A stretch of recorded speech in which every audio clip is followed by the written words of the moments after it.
indépendamment de sa monnaie. Après, il faut ajuster les choses. Bon. Donc je ne crois pas, moi, ça, que ce soit un argument dérivé.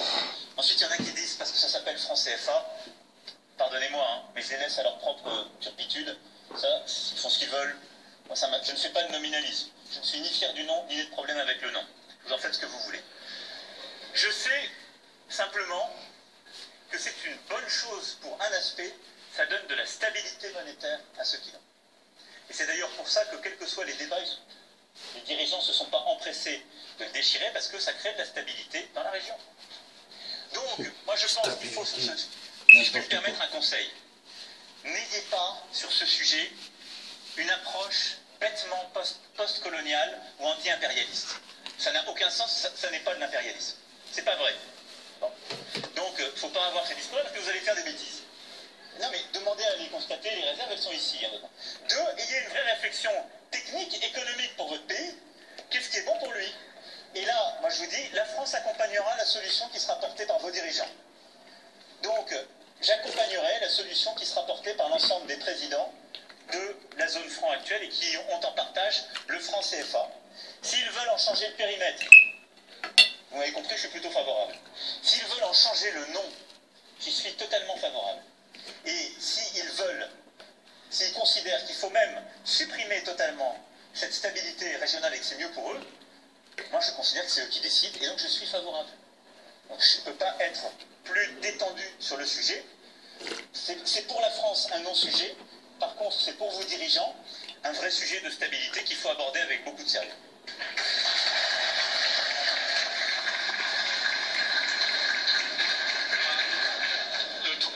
La troisième personne est une étudiante, elle vient de l'université Hope Nouvelle de Bobo-Dioulasso. Bobo-Dioulasso, c'est à l'ouest du pays, à 365 km de Ouagadougou. Vous avez la parole. Monsieur le Président de la République française, sachez que nous, étudiantes et étudiants du Burkina Faso, étions très impatients de vous accueillir et nous vous souhaitons la bienvenue au pays des hommes intègres. Merci à vous. Alors, certaines questions nous tiennent particulièrement à cœur et nous profitons de cette occasion qui nous est offerte pour vous les soumettre et sur lesquelles nous sommes on ne peut plus sûrs que la part de responsabilité de la France ne fait aucun doute. Et vous avez parlé d'une relation qu'on devrait réinventer, d'une amitié qu'on devrait construire entre les peuples et entre les pays. Et nous sommes sûrs que toute bonne relation repose sur un terreau fertile qui est la justice. Et ici, il est question, en dehors de tout procédé diplomatique ou toute la solennité que certaines questions exigent, allez-vous, Monsieur le Président, enfin déclassifier les archives françaises sur le dossier Soma Sankara? Et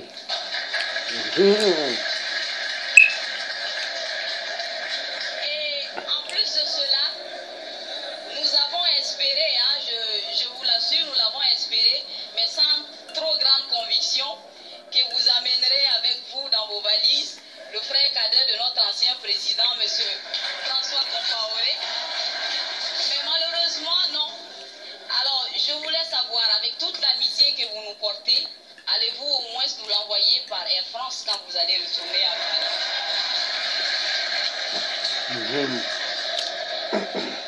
Et enfin, et puisque vous l'avez précisé, ce n'est pas vous notre président, et on a un président dont nous sommes fiers particulièrement parce que c'est le fruit de notre lutte, et nous souhaitons lui rappeler par cette occasion, si vous me le permettez, que la confiance de la population se mérite. Et à la limite, la confiance est comme un thème, ça ne colle pas deux fois. Et alors nous sommes, nous jeunes du Burkina Faso, nous jeunesse post-insurrectionnelle, des jeunes qui sommes conscients que le président, comme il a dit, est contre la gouvernance Mouta-Mouta, et nous voulons qu'il puisse prôner haut et fort qu'il nous assurera une gouvernance plutôt Touma-Touma. Je vous remercie.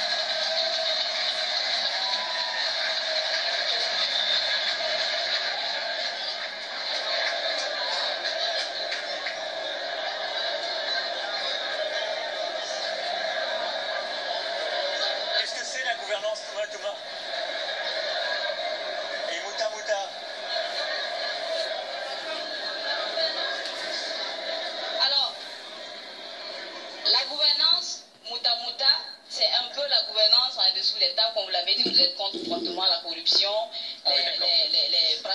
scène de notre administration. Oui, c'est Mouta Mouta.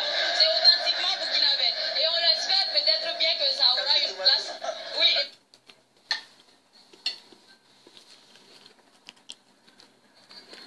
Touma, ça c'est en langue locale morée, c'est le travail. Parce que nous sommes conscients, nous jeunes du Burkina Faso, qu'il faut travailler pour parvenir à un avenir meilleur.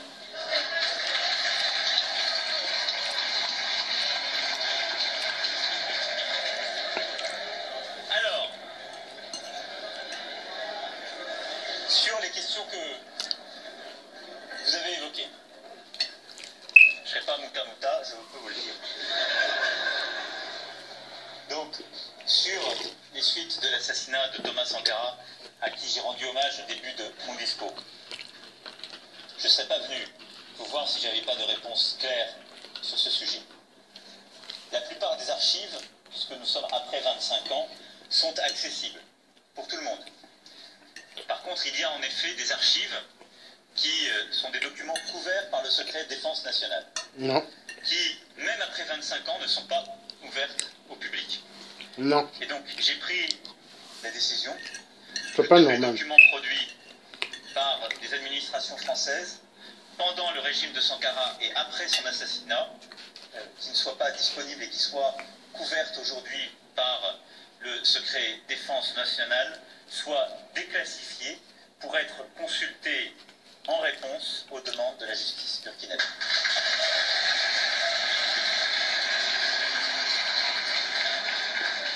Ce qui veut dire que tous les documents dont la justice souhaitera disposer pour en avoir besoin, qui étaient jusqu'alors indisponibles car couverts par le secret défense nationale en France, seront ouverts et transmis. C'est l'image que je me fais de notre relation et l'engagement que je veux ici prendre. Pour ce qui est de François Compaoré,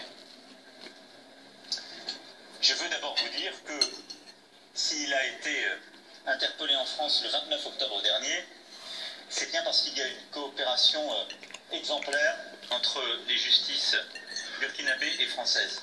Et c'est le fruit de cette coopération. Je m'en félicite et je sais que le président s'en félicite aussi. Ensuite, parce que nos justices sont indépendantes, je ne vais pas vous ramener qui que ce soit. Parce que en France, ce n'est pas le président de la République qui ramène ni à une famille, ni dans un pays étranger, ni où que ce soit, quelqu'un qui est sous justement l'autorité de la justice française. Elle est indépendante. Mais je peux vous dire les décisions qui ont été prises en France et qui seront prises par la justice française indépendante comme l'est la vôtre. Depuis son arrestation, il a été mis sous contrôle judiciaire. Il lui est interdit de quitter le territoire. Il se présente régulièrement à la police française. Les autorités burkinabées donc, ont rapidement fait parvenir une demande d'extradition. Et la justice française est en train de l'instruire et je ne doute pas qu'elle rendra sa décision et qu'elle sera favorable. Je peux vous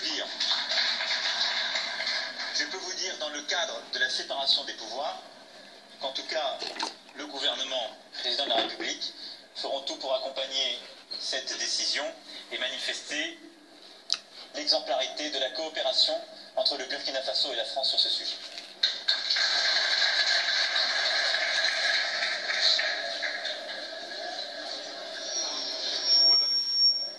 Marcel.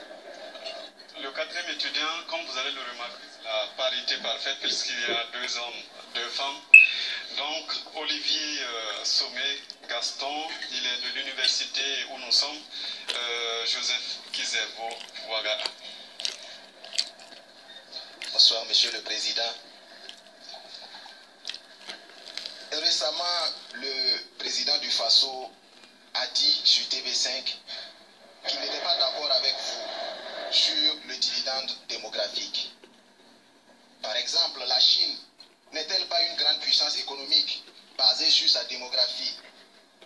Et dans le même registre, je suis heureux d'entendre toutes les suggestions que vous entendez faire demain lors du sommet à Abidjan.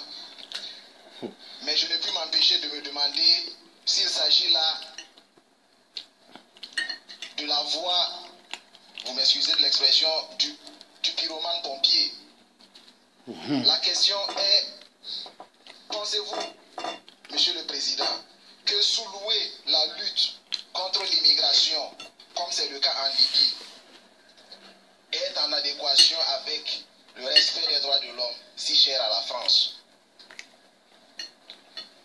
Et pourquoi en retour restez-vous si philanthrope de continuer à financer autant les opérations telles que le G5 Sahel et Barkhane? Monsieur le Président, c'est pas forcément très bien compris l'enchaînement là. Alors, la question est celle-ci. Allez-y. La question est celle-ci. Écoutez-moi. L'immigration, la gestion de la lutte contre l'immigration a été, nous l'avons dit, sous-louée. Cela veut dire que c'est une politique de restriction des immigrations vers l'Europe qui amène la Libye à être comme le goulot d'étranglement des migrants clandestins vers l'Europe. Et nous pensons pour notre part que tant qu'il n'y aura pas un élargissement, une ouverture plus grande des frontières de l'Europe, les migrants africains continueront à être attirés par la clandestinité et continueront à être vendus en Libye. Et nous disons que les mesures que vous entendez proposer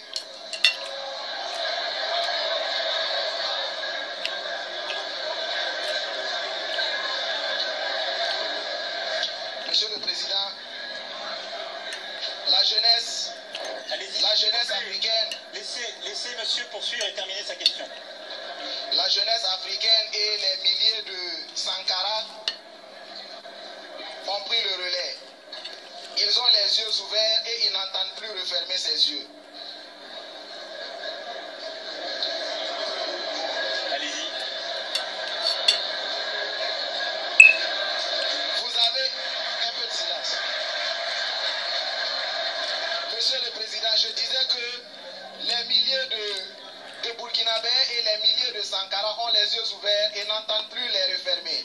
Vous proposez à la jeunesse africaine un nouveau partenariat, vous leur proposez d'être en marche vers un nouveau partenariat. Et ici, nous vous répondons, allons seulement. Mais allons seulement, attention à ceux qui voudront jouer les plus malins. Monsieur le Président, êtes-vous prêt à prendre ce pari avec la jeunesse africaine?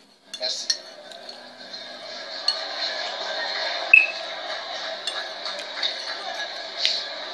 Alors, il y avait, s'il vous plaît,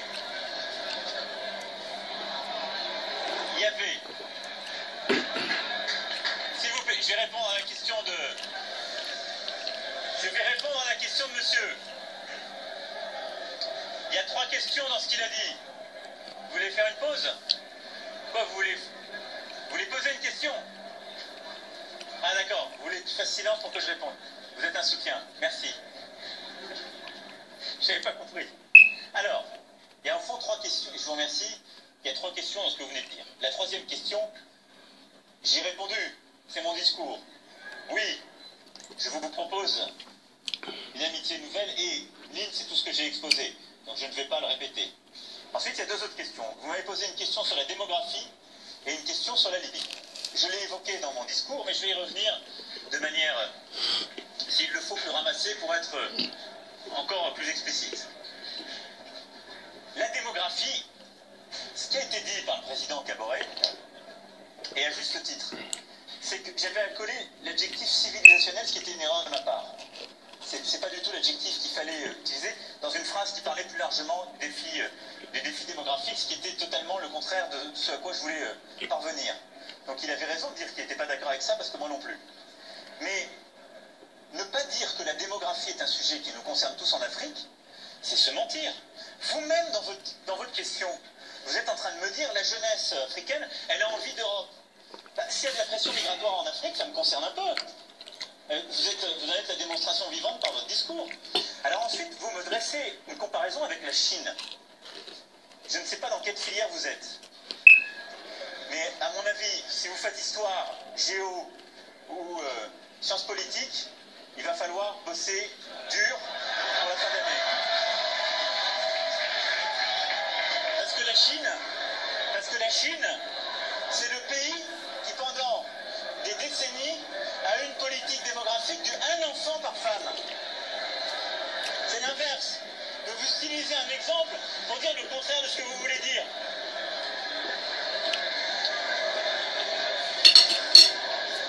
Je vais finir. Mais je ne suis pas en train de dire que la Chine est le bon exemple. Le bon exemple, c'est celui que vous prendrez. Mais vous comprenez bien que vous ne pouvez pas, quand dans un pays, vous avez une croissance de la démographie qui est durablement supérieure à la croissance économique, vous pouvez faire tout ce que vous voulez, vous n'arrivez jamais à lutter contre le sous-développement ou la pauvreté, c'est sans ça. Et donc c'est ce qu'on appelle les moments de transition démographique, mais il faut qu'ils soient choisis. Donc, moi j'ai pas de leçon à donner, et je n'en donne pas. 2, j'ai un souci partagé, comme tous les dirigeants africains l'ont, j'ai eu partagé parce que le sujet de l'immigration en Afrique me concerne, parce qu'il finit aussi en Europe, et donc ça concerne mes concitoyens, donc j'ai le droit d'en parler. 3, il n'y a aucune solution qui se gère au niveau d'un État, c'est là une comparaison que je marche avec la Chine, je suis pas en train de dire que votre président il devrait dire 2,5 enfants par femme, ce serait ridicule. Je suis en train de dire que pour moi, le pari, il est dans l'émancipation des femmes. Il est dans l'éducation des femmes, il est dans leur liberté offerte, et que je constate qu'il y a parfois une dynamique démographique voulue, et celle-ci, il faut l'encourager. Je l'ai eu chez moi dans mon pays, dans plusieurs familles, très bien, mais je ne veux pas que ce soit une démographie supérieure pour vous, et c'est cohérent avec ce que je vous ai dit. C'est que partout où il y a une entrave et l'absence de liberté, je ferai tout pour aider à l'émancipation et la liberté. Et quand je vois en effet la généralisation de la déscolarisation de jeunes filles ou de mariage forcé, je ne peux pas vous dire que je trouve ça formidable et qu'il ne faille rien dire. Je ne serais pas responsable de ma part. Et donc je pense que le temps est venu d'une grande réflexion aussi des organisations et des gouvernements africains pour savoir comment relever ce défi de l'éducation et de la démographie. Ce n'est pas un débat que la France va trancher, c'est un débat dont moi je dois vous parler en franchise. C'est un débat qui vous revient là aussi. Mais si on ne se dit pas les choses en vérité, après on tient des discours qui n'ont plus aucun sens. Là aussi, mettez-vous 2 secondes à la place d'un jeune étudiant français, ou plutôt de ses parents. Ils travaillent pour faire vivre un système avec des équilibres. Et les générations avant ont travaillé pour développer tout ça. Si vous leur dites, moi j'ai un droit d'accès complet sans condition, j'arrive, je viens sans condition, c'est un peu ce que vous disiez. Moi, je vais vous dire, je suis président de la République française. Je ne peux pas expliquer ça à mes classes moyennes, qui ont travaillé, qui sont en train de travailler, qui payent des impôts. Je vais leur dire quoi? C'est formidable, on va accueillir tout le monde, il n'y aura plus de frontières. Vous savez, j'ai une nouvelle idée dans la relation avec l'Afrique, il n'y a plus de frontières. Tout le monde est le bienvenu.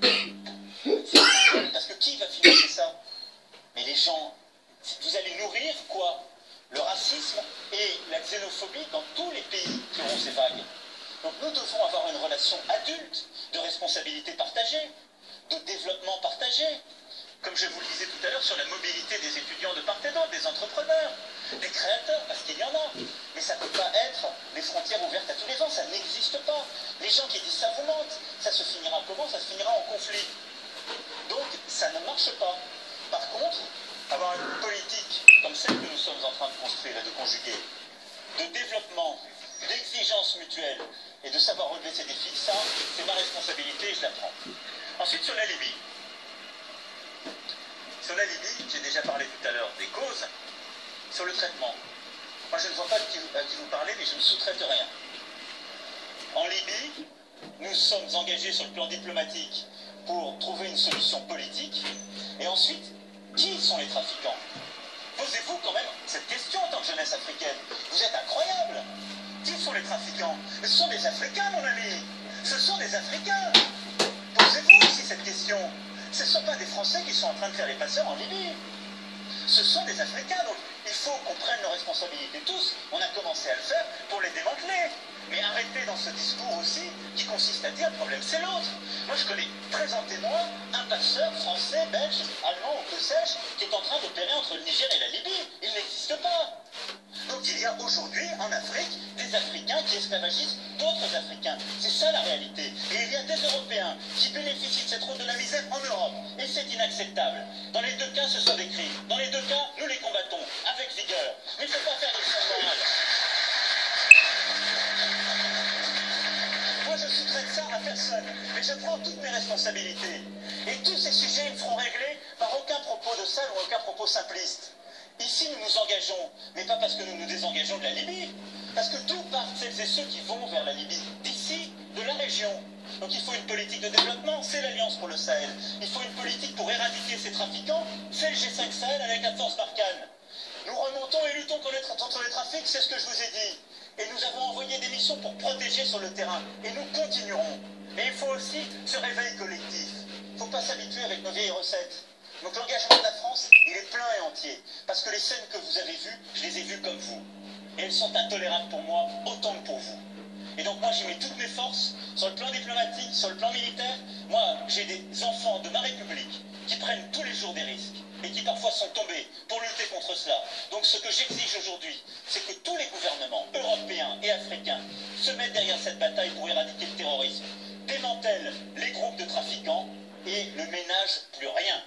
C'est cela ce que je veux, et rien d'autre. Et en cela, je ne sous-traite rien à personne.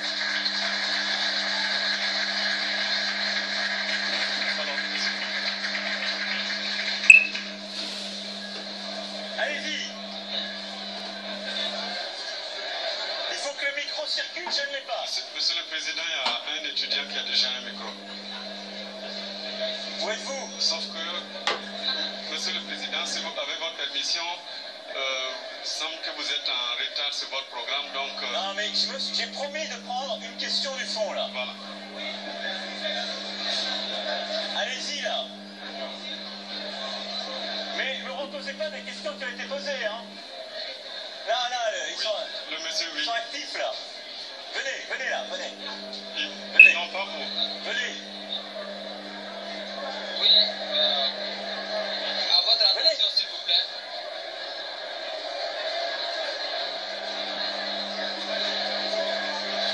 Allez-y. C'est une délégation, là.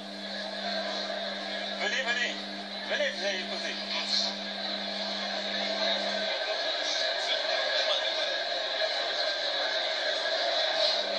Alors, il semble que je ne pourrais pas non plus prendre une quarantaine de questions. S'il vous plaît. La condition, c'est le retour au calme. Montez sur scène, je vous en prie. Alors, vous étiez là. Vous avez la même question, c'est des questions différentes. Alors, vous me faites des questions très courtes, en rafale, et puis après je vous donne et je répondrai à tout ça. Merci, Monsieur le Président. Je me nomme Sawadou Salif, étudiant en marketing gestion commerciale. Merci beaucoup d'avoir choisi le Burkina Faso comme le point de départ de votre tournée africaine. Non, ils veulent pas de diplomatie, ils veulent Oui, des non, je questions. viens. Ok. Bravo. Ma question. Je ne veux pas dire que les questions précédentes ne sont pas à l'ordre du jour. Non, nous parlons du franc CFA actuellement, de la justice, comme le dossier de Thomas Sankara. La question. Mais aujourd'hui, la question, c'est de savoir. Aujourd'hui, nous voyons qu'en France, l'État met beaucoup l'accent sur la formation professionnelle. Parce qu'au Burkina Faso ici, nous avons des milliers d'étudiants chômeurs au Burkina Faso ici, qui sont formés dans l'université Ouaga, Joseph Kizebo, qui sortent et qui chôment. Pourquoi ne pas encourager la formation professionnelle au Burkina Faso? Pourquoi ne pas beaucoup investir dans la formation professionnelle au Burkina Faso? Deuxième question. Ah, s'il vous plaît, écoutez-les. Je répondrai à chacune. Vas-y. Je me nomme Mohamed Abakar. S'il vous plaît. Non. Écoutez les questions. Les amis. Oh là là. Je me nomme Mohamed Abakar Tahir. Je suis tchadien de nationalité. Je suis élève à l'école nationale d'énergie financière. Ma question est que, selon mes recherches, la France oblige les pays, nos pays, les pays de zone CFA, à remettre 50% de leurs réserves d'échange au trésor public français en termes de conditions pour que les CFA fonctionnent. Pourquoi? Si ce n'est pas de l'impérialisme, ça c'est quoi alors? Ça c'est ma question. Ok, j'ai une deuxième question. Ah non, t'en as qu'une, parce que là, attends. Non. Selon une La publication. démocratie. La démocratie. Ça, c'était l'impérialisme Non, pour mais moi. une question. Mais non, c'était une question, je vais répondre. Non, mais attendez, sinon on finit plus. C'est de l'ordre. Question. Restez là, bon, je réponds. Vous pouvez rester là, je réponds. Allez-y. Je me nomme Bakayoko Sayuba, étudiant en Master 1 S'il vous plaît. à l'École supérieure des écoutez travaux vos collègues. de Ouagadougou. Alors, votre question. Moi, ma question, d'abord, nous les jeunes, au Burkina ici, le président français Macron est venu au Burkina pour connaître vraiment dans quelle réalité les étudiants vivent au Burkina ici. Donc ma question est de savoir quand est-ce le Burkina Faso aura ses propres normes dans les différents domaines, notamment, je vais prendre dans le domaine du génie civil, on se réfère toujours aux normes françaises. Mais arrêtez de protester dès qu'il y a une question.